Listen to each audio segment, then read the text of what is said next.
Hello বন্ধুরা, আমি আজ দেখাবো কিভাবে একটি সহজে প্রাকৃতিক ছবি আঁকা যায়। প্রথমে আমি এভাবে দুটি দাগ দিয়ে নিলাম। এখানে আমি একটি ঘর আঁকবো। এই ভিডিওতে ঘর, পাহাড়, নদী, একটি নৌকা, একটি গাছ দিয়ে একটি প্রাকৃতিক দৃশ্য এঁকে দেখাবো। দেখেন বন্ধুরা, আমি এখানে একটি ঘর আঁকছি। এবার এখানে আরেকটি দাগ দেবো, বরাবর ও পাশে আরেকটি দাগ দেবো। এই তিনটি দাগ এবার মিলাই দেবো। দেখেন, এবার একটি ঘরের দরজা আঁকবো। দরজা আঁকার জন্য এরকম দুটি দাগ দেবো, উঁচুয় মিলাই দেবো এবং একটি জানালা আঁকবো। জানালা আঁকার জন্য এভাবে চারকোনা দেবো। দেখেন বন্ধুরা, ঘরটি কত সুন্দর লাগছে। এবার স্কেল দিয়ে একটি মাঝ বরাবর একটি দাগ দেব। এই দাগটি সাধারণত দূরের পাহাড়ের জন্য ভালো বোঝা যাবে। এবার এখানে একটি পা আঁকাই দেব। পার দ্বারা বোঝা যাবে এখানে নদী আছে। ঠিক এভাবে ঘুরে ঘুরে আঁকাই দিতে হবে। এবার এখানে একটি পাহাড় আঁকবো। পাহাড় আঁকার জন্য নিচ থেকে উপরে নিয়ে আসবো, উপর থেকে আবার নিচে নিয়ে আসবো, আবার নিচ থেকে উপরে যাব, উপর থেকে আবার নিচে নিয়ে আসবো। হ্যাঁ, দেখেন বন্ধুরা, পাহাড় হয়ে গেল। পাহাড়ের মধ্যখানে এভাবে দুটি একা বেঁকা দাগ দিয়ে দেবো, যাতে পাহাড়টি দেখতে আরো সুন্দর হয়।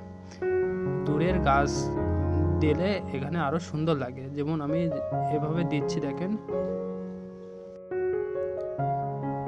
দেখেন বন্ধুরা, ওখানে একটি ব্যাকা করে গুণ চিহ্ন দিয়ে দূরে গাছ দেখা যেত। নৌকা আঁকার জন্য আমি এভাবে দুটি দাগ দেব। এবার দাগ দুটি মিলাই দেব এবং ওই মাথা থেকে ওই মাথা পর্যন্ত আবার উপর থেকে হালকা করে মিলাই দেব। হ্যাঁ, এভাবে ঠিক আবার একটি দাগ দেব। দেখেন কত সুন্দর লাগছে। এবার একটু ঢেউর মতন নিচে দিয়ে দেবো, মনে হবে নদীর জল। এভাবে দুটি টুটি করে নৌকার ভিতরে দাগ দিয়ে দেবো, এতে নৌকা দেখতে আরো সুন্দর হবে। এবার দুটি দাগ দিয়ে একটি বাঁশ এঁকে দিলাম। হ্যাঁ, এবার একটি গাছ আঁকবো। গাছ আঁকার জন্য এভাবে বেঁকা দেব। বেঁকা দেওয়ার জন্য এরকম এরকম করে দেবো। তোমরা যদি শুধু গাছ আঁকতে শিখতে চাও তাহলে কমেন্ট করতে পারো।